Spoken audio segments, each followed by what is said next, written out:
Hi, has it happened to you that you're seeking a backup that is simple and completely automated, and you want your backup to be fast and granular?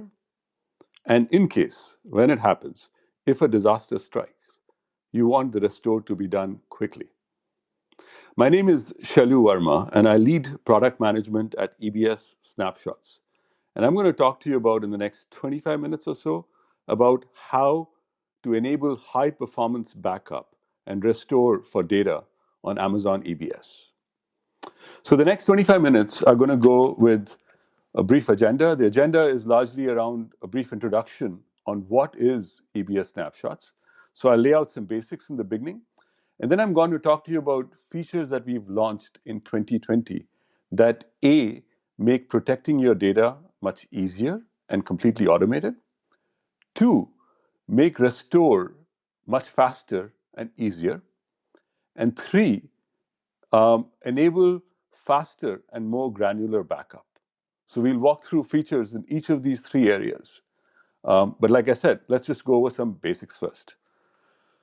So to cover the basics, before I get into EBS snapshots, let's talk a little bit about EBS volumes. EBS volumes are an AZ level construct. The data in an EBS volume is replicated. So you have some protection on the data that comes with your EBS volumes.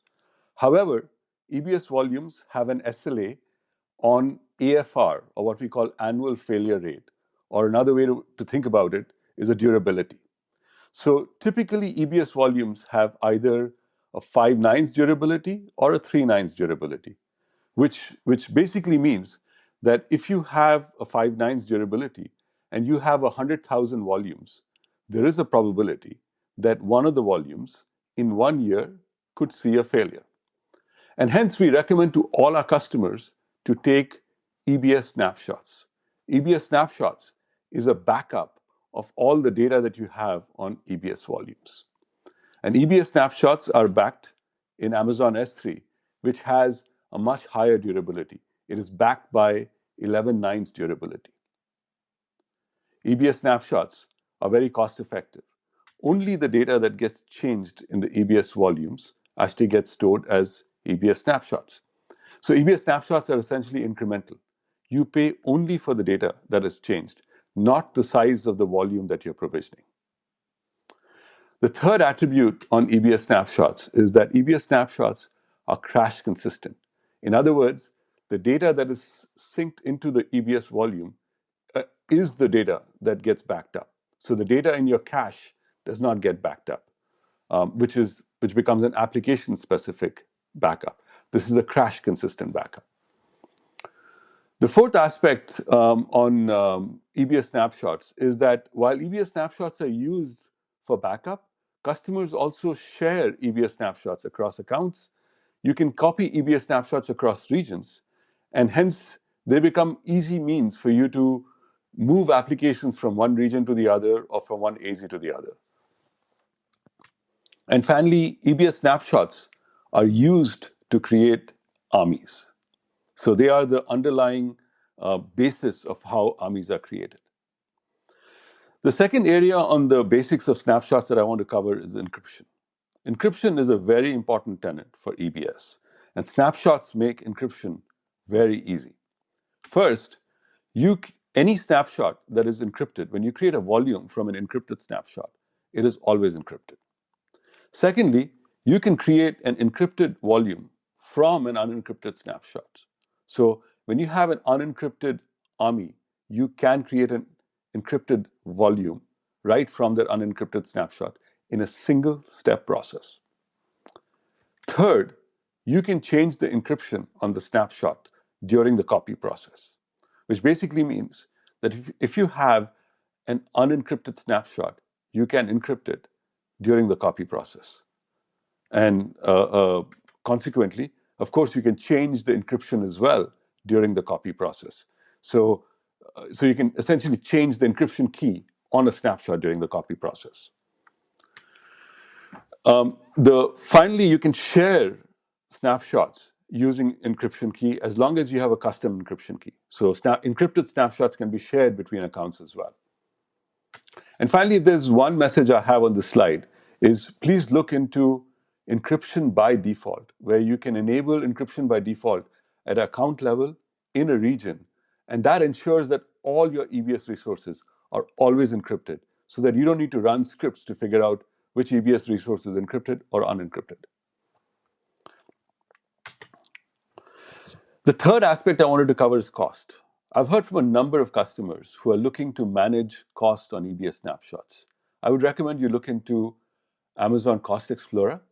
This gives you a very easy way to visualize your cost. You can track your cost based on tags. Tags can be associated on a project or a department.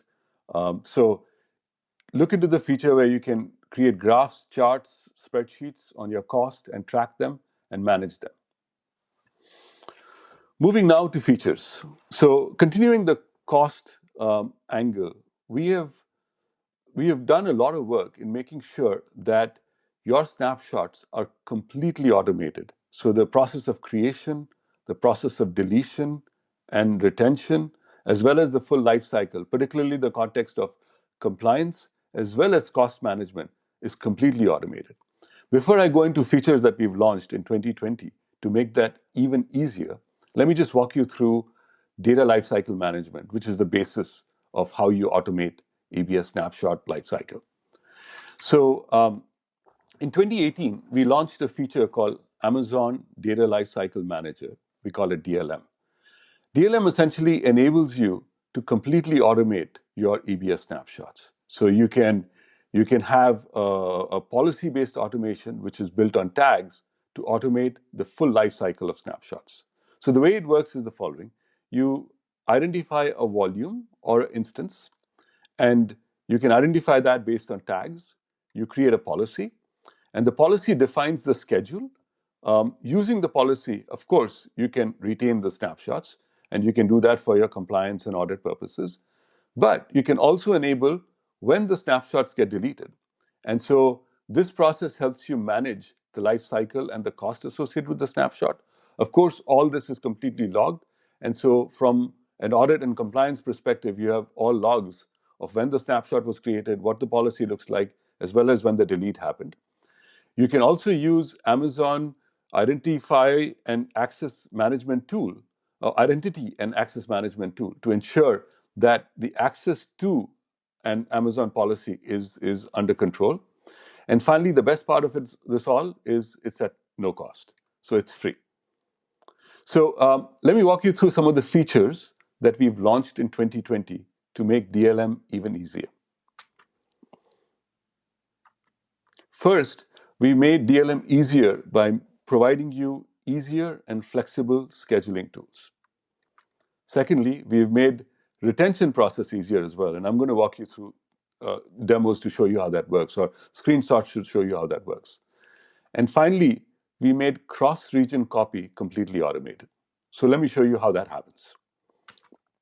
First, let's walk through a simple use case. So in this particular case, you have the root volume of an EC2 instance that you would like to back up, and you would like to back this up every 24 hours, and you would want to retain it for 7 days.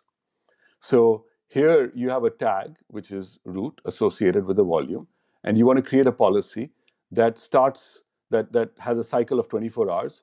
It starts at 7 UTC, and you retain 7 copies of it, or it's a retain cycle of the most recent 7. So with that, let's make sure you have the right volume. So you've got the volume identified here. Let's make sure that you have tags and the root tag associated with the volume.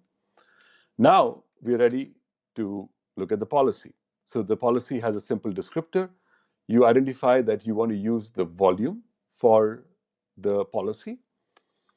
You've got the right tag, which is root. And now you can set up a schedule. Now, in the example that I shared with you, you wanted the schedule for 24 hours. Well, you can do 24 hours, but you can also do 12 and much more granular RPOs.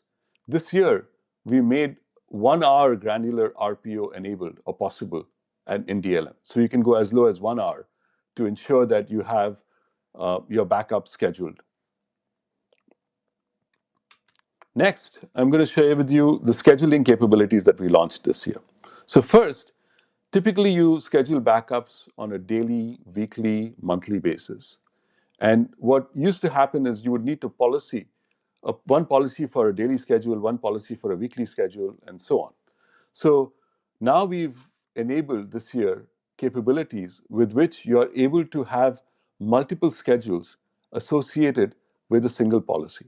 So you don't need to create multiple policies here. It becomes much easier to create a single policy and associate multiple schedules with it. We also made scheduling a lot more flexible. So now you can have a cron expression to have completely customized scheduling. Or if you wanted to be scheduled on a construct of day, week, month, etc., you can do that too. So the whole process becomes very intuitive and simple to do. Talking of retention. So as I mentioned to you early on, in the example that we were talking about, you wanted to retain for 7 days, and we said, well, let's retain 7 snapshots. This year, we launched a time-based retention process. So you can not only associate a certain number of snapshots that you want to retain, but you can also associate a time that you want to retain the snapshots for. So you can retain it for daily, weekly, monthly, etc. And then we also launched cross-region copy. So this is a pretty common use case where you take a snapshot and you want to copy it to get a separate copy which is completely air-gapped between one region and another, and you want to copy that snapshot into another region. Now you can copy into as many as 3 regions completely automatically using DLM. And this happens in the policy. So as soon as a snapshot is created, it gets copied into these 3 regions automatically.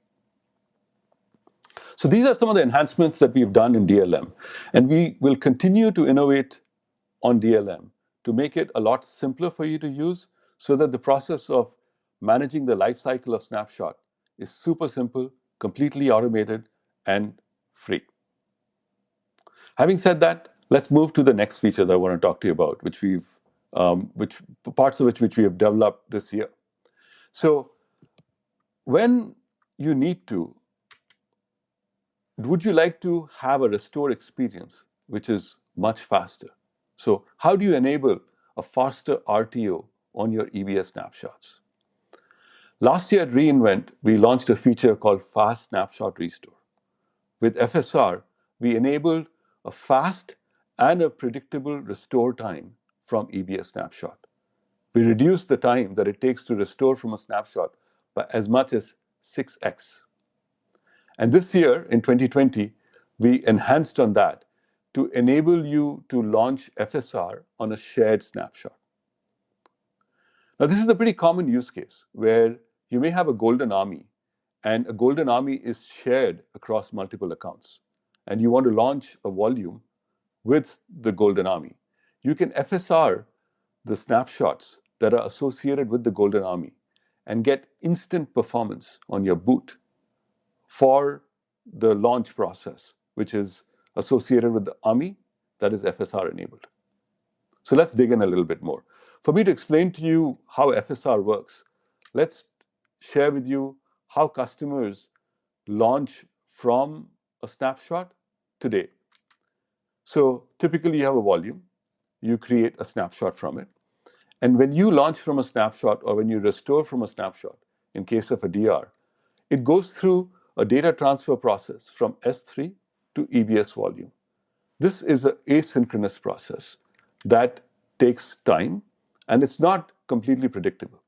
So this process is what we call lazy loading or initialization or pre-warming. So customers do this all the time today. It's free, and they use it. Well, in case you want a much more controlled, predictable experience in restoring your snapshots, as well as, like I mentioned, 6 times faster, you can look into Fast Snapshot Restore. And this is how it works. So when you have a volume, you can create a snapshot, or the snapshot may have been shared with you, just like I spoke earlier. And then you can FSR enable that snapshot. When you FSR enable the snapshot, you essentially start a process which we call accumulation of credits. And the credit accumulation process happens at 1 terabyte per hour. So for example, if you had a 100 gigabyte snapshot, you can accumulate up to 10 credits in 1 hour. And 10 credits essentially means that you can get instant performance on 10 volumes when the credits are enabled. So what this allows you to do is to scale up to as many as 10 instances and get full performance on the snapshots when they are FSR enabled, when the credits enable. So customers use FSR in a multiple set of use cases, particularly when they're trying to restore from a snapshot or when they're trying to boot instances. So let me walk you through that. Let me show you some examples of how customers are actually using this in real use cases. So the first use case I want to share with you is a fintech company. What they do is they look at trades that have happened on a daily basis, a weekly basis, or a monthly basis. And they look at these trades and they analyze these trades for post-trade activities. Using FSR, they have been able to reduce the time that it takes to do the analysis by as much as 59%. Their problem was that when they analyze these trades, which happens outside of the production environment, it takes them sometimes many, many hours to hydrate the data from the snapshot to analyze these trades. So they were looking for a predictable, a cost-effective, and a fast way to analyze these trades. So when they use FSR, they enable FSR on these snapshots. They're able to now complete all the trade analysis in around 6 hours. Early on, this would take them more than 50 hours in some cases on snapshots that are multi-terabytes. And sometimes it would extend over the weekend. Now they can complete all of that in a very fixed, specific set of time. And once they have done analyzing, they shut the snapshot off. So this effectively saves them cost as well. And so they're able to not only save time by 59%, they're actually able to save cost as well of 58% of not using resources all through the weekend while the data may be being hydrated. So that's one example. Let me walk you through another example. This is a super interesting one. So this is a AI ML company that automatically, in near real time, tags content. So as you input content onto their website, they automatically run their algorithm and are automatically able to tag it. So they were looking for a mechanism where they could launch instances very, very quickly. So they use spot instances because spot instances are 90% cheaper. And so as and when the demand for where the service goes up, they would want to scale out on spot instances and be able to launch these spot instances very, very quickly. And so what they did was the FSR enabled the snapshots that are underlying the army. So with the FSR enabled snapshots, they could get instant performance. And as the demand scaled up, they could automatically scale up spot instances and reduce their boot time by almost 95%. So think of it. They are able to scale out faster, and then they are able to use spot instances very quickly. And so that not only helps them meet the customer demand, but also helps them meet that at a lower cost. So these are two examples of how customers are using FSR to get better performance on the restore from an EBS snapshot. I'm sure you'll have some very interesting examples as well as you try FSR. So please do and let us know. I'll just quickly go through the CLI on FSR. It's very simple. You given the snapshot ID, you provide the two regions that are associated with FSR, since FSR is a regional construct. Is a zonal construct. So you have to give the two specific zones. In this case, the zones are East 1B and East 1F.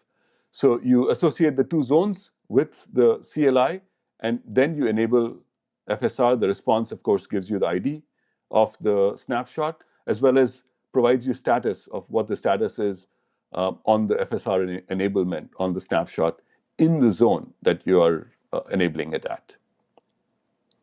So that was the second feature that I wanted to talk to you about, which was a faster restore. The third feature that I want to share with you today is capabilities to provide faster backups as well as more granular RPOs using read and write EBS Direct APIs. So let's dive deeper. Last year at reInvent, we launched capabilities where customers could read directly into an EBS snapshot without using an EBS volume. So they had direct API access to an EBS snapshot. Later this year, in July, we launched a complementary API, which is EBS Write Direct APIs, where customers can now write directly into an EBS snapshot without using an EBS volume.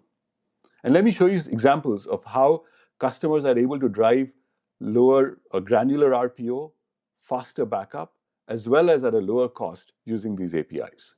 So to explain this, I'm going to walk you through what customers were doing today before Write APIs. So we have a number of partners who build applications and tools where they want to restore in AWS from on-premises. And the way they do it today is they replicate data from on-premises into S3. And S3, as you know, is a regional construct. Now, they typically want this in a snapshot form so that they can hydrate into an EBS volume very quickly when they need to, when a disaster hits. So what they do is they read the data from Amazon S3 by starting up an instance and a volume. The data gets read into a volume, and then they take a snapshot. And this snapshot is the state in which they would restore in case they need to in AWS. Now, of course, we have some changes that happen. So the changes come in on S3, and once the changes come, then you again have to start off the instance, bring up the volume, hydrate the data from the earlier snapshot, which is snapshot n, and create another snapshot n+1. And then if you need to, of course, you can create your volume from snapshot n+1 using FSR that I talked to you about earlier, or just by the lazy loading process. But this process of hydrating into an EBS volume, using an EC2 instance, bringing up the old snapshot, creating a new snapshot, this happens over and over and over again, sometimes many, many, many times in a day. So as you can see, it's a pretty resource-intensive process. So A, it adds time, B, it adds cost, and C, it's a complicated orchestration process. And it also doesn't enable customers to get the granular RPO that they're looking, because they have to go through the cycle over and over again. And finally, if you effectively look at this, what we are doing is we have data in S3, and we are bringing it back into S3 in the form of EBS snapshot.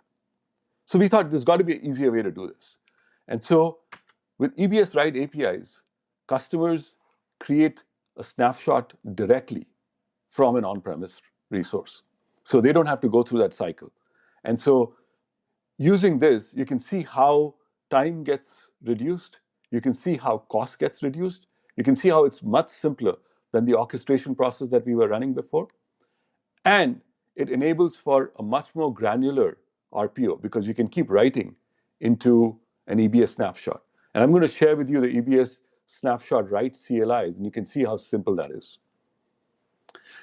I'll talk a little bit more about EBS read APIs before I get to the CLIs. So we launched EBS read direct APIs last year, and let me explain to you the problem that we were trying to solve then. So just like with write APIs, we allowed APIs to directly write into an EBS snapshot. Early on, you had to go through a volume to make that happen. Well, in read APIs, we had a similar problem. If you wanted to figure out what changed in a volume from point A to point B, what you would have to do is you would have to have a volume. You would take a snapshot 1, which is snapshot A, and then let's say some changes happen on the EBS volume, and you take snapshot B. Now, to get the change between, or the delta between snapshot A and snapshot B, you would hydrate snapshot A into volume A, you would hydrate snapshot B into volume B, and then you would use an instance to figure out what changed. Well, that process became a lot easier with EBS Direct APIs, where all you do is with an API access, you input snapshot A and snapshot B, and you're able to get the change blocks and then read the blocks directly via API. So as you can see, we are making this process of working with EBS snapshots completely open, where you don't need an EBS volume to understand what's inside a snapshot, or for that matter, even to create a snapshot, and for that matter, even to create a lineage of a snapshot and manage that whole process completely automatically.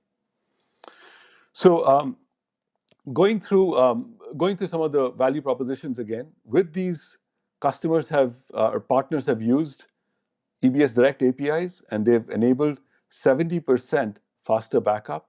They've enabled more granular backups, as well as they've reduced cost by using less AWS and EC2 resources. So the CLI, as I was mentioning, for EBS Write APIs is very simple. You have three sets of APIs. One is a start snapshot. What you do with start snapshot is you essentially give it either a parent ID and some metadata. And if you don't have a parent ID, then you say it's blank. If it's a parent ID, it gives you an output ID that is linked to the parent ID. So you have a lineage that is associated with it. If there is no parent ID, then it creates a brand new lineage and gives you an ID. Based on that ID, you can use put snapshot blocks. Put snapshot blocks is the API that you can use to put blocks into the snapshot that you have. And finally, you can use complete snapshot, which seals the snapshot. So you have the snapshot that is completed. So it's as simple as that. They're just three APIs. And with that, you can create a lineage of snapshots on AWS using EBS snapshot constructs. Similarly, on read APIs, the CLI this is what the write snapshot API CLI looks like. So you have a volume size. In this particular case, I do have a volume ID, which is the parent ID. And there's a client token, which ensures there's idempotency. And then there is a timeout variable that we put in there, where after that timeout, the snapshot closes. So you cannot put new blocks into the snapshot. And you get an output that gives you a snapshot ID. And with that ID, you can use the rest of the APIs that I just shared with you. On the CLI for the read APIs, this is a quick example of how simple the list change blocks API looks like. You provide two snapshots. In this case, I've got two IDs that I've provided in here. And the output gives you, in this particular case, three blocks that have changed. And with that block, you get a block token ID. And using that block token ID, you can now read that snapshot or read the data which is in those blocks. This is what the read snapshot API looks like.